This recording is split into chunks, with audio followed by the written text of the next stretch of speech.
બનાસકાંઠાના ધાણા ગામના ખેડૂતની દીકરીએ સ્વિટ્ઝરલેન્ડ ખાતે ભારતને એશિયાઈ પેરા એથ્લેટિક્સમાં ગોલ્ડ મેડલ અપાવીને વધાર્યું દેશનું ગૌરવ। જીત બાદ પરત ગામમાં આવતા ગામ લોકોએ ખૂબ જ ઉત્સાહ અને ઢોલ નગારા સાથે કર્યું સ્વાગત। દીકરી ગામમાં આવતા ભારત માતા કી જયના નારાથી ગુંજી ઉઠ્યું ગામ। આમ બનાસકાંઠા જિલ્લામાંથી થોડાક વર્ષો પહેલાં શિક્ષણ બાબતે કાળી ટીલી હતી, પણ સમય બદલાયો, શિક્ષણ પદ્ધતિ બદલાઈ, જિલ્લામાં યુગ બદલાયો અને જિલ્લામાં આજે અનેક બાળકો શિક્ષણ અને નોકરીમાં આગળ વધી રહ્યા છે।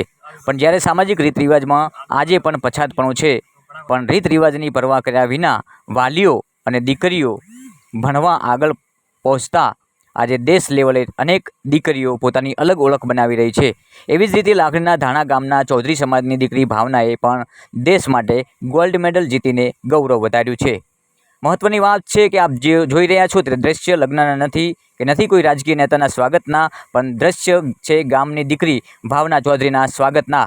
ભાવનાએ સ્વિટ્ઝરલેન્ડ ખાતે એશિયાની પેરા એથ્લેટિક્સમાં પ્રથમ આવીને ગોલ્ડ મેડલ મેળવ્યો છે। 17 સુધી હું ખેલ મહાકુંભ જ રમી હતી, ત્યાર પછી મને નેશનલમાં જવાનો મોકો મળ્યો હતો। નેશનલમાં 17-18માં મેં સિલ્વર મેડલ જીત્યો હતો, ત્યાર પછી 19, 20, 21માં મેં ગોલ્ડ મેડલ જીત્યો હતો। ત્યાર પછી મને ઇન્ટરનેશનલ જવાનો મોકો મળ્યો। અત્યારે 2022માં પેરા એથ્લેટિક્સમાં હું ગોલ્ડ મેડલ જીતીને આવી છું અને હું એવા ગામમાંથી નીકળી છું ત્યાંથી ભાઈઓ પણ બહાર નહીં જઈ શકતા અને હું એટલી આગળ જઈ છું, તો હું ગામના સમાજના બધા લોકોને એમ કહું છું કે તમારી દીકરીઓને બહાર મૂકો, ભણાવો અને એમના જે સપના છે એ પૂરા કરવા દો। અમારી દીકરી જ્યારે ભાવનાબેન ચૌધરી વિદેશની અંદર જઈને અને દેશ માટે ગોલ્ડ મેડલ લઈને આવતી હોય, અમારો બનાસકાંઠા જિલ્લો ખૂબ આંતરિયાળ છે અને પાણી રહિત જે જિલ્લો છે, એક દિવસથી આ બનાસકાંઠા જિલ્લા માટે શિક્ષણનું એક મોટો કલંક હતું, પરંતુ ક્યાંક દીકરાઓની જગ્યાએ દીકરીઓ પણ આગળ આવીને દેશ માટે જે ગોલ્ડ મેડલ લઈને આવતી હોય છે ત્યારે અમને ખૂબ ગૌરવની અનુભવે છે। અને અમારા ગામ તેમજ બનાસકાંઠા જિલ્લાની સાથે ગુજરાત રાજ્ય પણ ભારત દેશની અંદર ગૌરવની વાત કહેવાય છે।